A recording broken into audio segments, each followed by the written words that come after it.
আসসালামু আলাইকুম ওয়া রাহমাতুল্লাহি ওয়া বারাকাতুহু। যে সকল শ্রোতারা আপনারা আমাদের ভিডিওটি দেখছেন, ইসলামী অনুষ্ঠানের পাশে রয়েছেন, সবাইকে আমাদের এফকিউ চ্যানেলের পক্ষ থেকে জানাচ্ছি অসংখ্য ধন্যবাদ।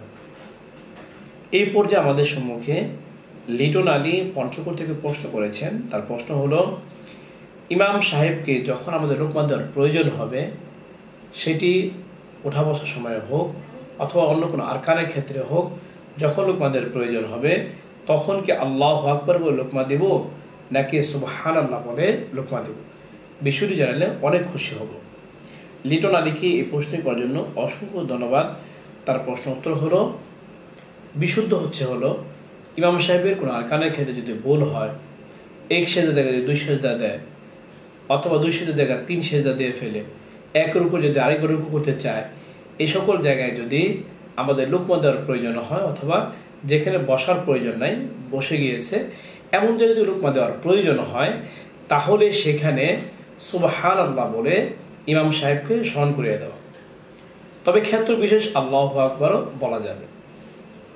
এই জন্য আল্লাহু আকবার বলা যাবে না এই কথা ডাইরেক্ট কেউ বলতে পারবে না, বরং সুবহানাল্লাহ বলবে।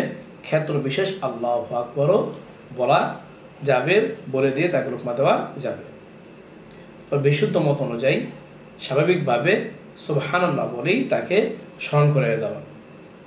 এই মাসলার রেফারেন্স হাওলা উদ্ধৃতি আপনারা পাবেন বাইহাকি শরীফের 2 নম্বর খণ্ডের 500 নম্বর পৃষ্ঠায়, সহিহ মুসলিমের 422 নম্বর হাদিসে, আল বাহরাকে 2 নম্বর খণ্ডের 13 নম্বর পৃষ্ঠায়, উর্দু ফতোয়ার কিতাব সমূহ থেকে আপকে মাসাইল আউন কাহালের 3 নম্বর খণ্ডের 484 নম্বর পৃষ্ঠায় এই মাসলাটি পাবেন। যে মাসলাটি বলা করা হলো, রব্বে কারীম আমাদের সবাইকে এই মাসলাটির উপর আমল করার তৌফিক দান করুক। এরকম গুরুত্বপূর্ণ ইসলামিক প্রশ্ন উত্তর জানতে চাইলে এখনও যে আমাদের ইউটিউব চ্যানেলটি সাবস্ক্রাইব করেননি, সাবস্ক্রাইব করে নেবেন। ভিডিওটি ভালো লাগলে দিনই খাতিরে লাইক করে শেয়ার করবেন। তাছাড়া আপনাদের কোনো প্রশ্ন থাকলে আমাদের ইউটিউব কমেন্ট বক্স থেকে আপনারা প্রশ্ন করতে পারেন। এর পাশাপাশি আমাদের একটি এফকিউ নামে ফেসবুক পেজ রয়েছে, সেখানে গিয়ে ফলো লাইক আমাদের পাশে থাকতে পারেন। চাইলে সেখানে কমেন্টে আপনারা প্রশ্ন করতে পারেন। আপনাদের প্রশ্ন উত্তর যথাসময়ে দেওয়ার চেষ্টা করবো। ওয়া মা তাওফীকি ইল্লা বিল্লাহ।